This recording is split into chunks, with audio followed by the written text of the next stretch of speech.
To add the Threads URL with icon on desktop and taskbar using Google Chrome, open the website URL in browser address bar.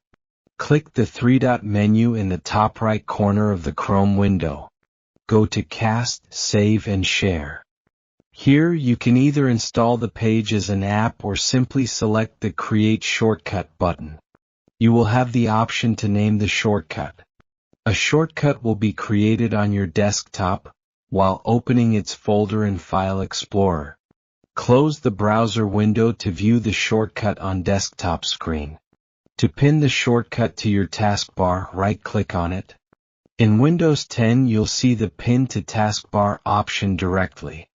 If you're using Windows 11, select Show More Options first, and then click on Pin to Taskbar. The procedure is exactly same in other Chromium browsers like Brave. Discover dozro.com for free courses on graphic design, video editing, browser tips, computer tricks, and website creation. You'll also find an impressive range of products, most priced under $20. Don't forget to like the video and subscribe to the Dozro channel. Thank you for watching.